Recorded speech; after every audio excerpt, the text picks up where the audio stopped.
ছেলেটা একটা উড়োজাহাজে সামান্য ধাক্কা দিতেই সেটা যেন জীবন্ত হয়ে ওঠে।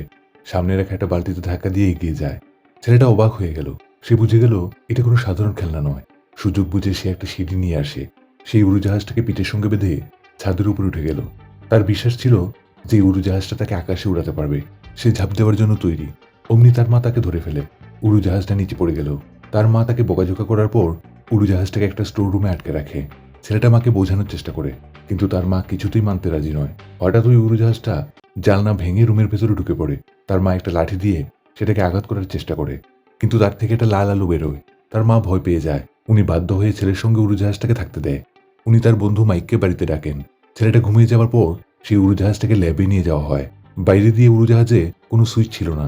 ধারালো চাকু দিয়ে খুঁচে দেওয়ার পরও তাতে কোনো স্ক্র্যাচ পড়েনি। স্ক্যান করে তার ভেতরে কোনো তার অথবা ইলেকট্রনিক ডিভাইস পাওয়া যায়নি। একটা হাইড্রোলিক মেশিনে চাপ দেওয়ার পরও এর কিচ্ছু হয়নি। যখন ছেলেটা জানতে পারে যে তার উড়োজাহাজকে ল্যাবে নিয়ে যাওয়া হয়, সে রাতের বেলায় বেরিয়ে পড়ে, লুকিয়ে ল্যাবের ভেতরে ঢুকে পড়ে। মাইক যখন ফোনে কথা বলছিল, সে লুকিয়ে উড়োজাহাজটাকে নিয়ে পালিয়ে যায়। মাইক ফোনটা রাখতে দেখে উড়োজাহাজটা নেই। হঠাৎ একটা আলমিরা মাইকের উপর এসে পড়ে। সুযোগ বুঝে ছেলেটা পালিয়ে যায়। অ্যালার্ম বেজে ওঠে। ল্যাবের গার্ডরা সতর্ক হয়ে পড়ে। বাবার আইডি কার্ড তার কাছে থাকার ফলে ছেলেটা ছাদে উঠে পড়ে। সে আবারও জাহাজটাকে পিঠের সঙ্গে বেঁধে ফেলে। তারপর ছাদের কিনারায় দাঁড়িয়ে পড়ে। সাহস করে সেখান থেকে ঝাঁপিয়ে পড়ে। অবিশ্বাস্যভাবে সেই উড়োজাহাজটা তাকে আকাশে উড়িয়ে নিয়ে যায়।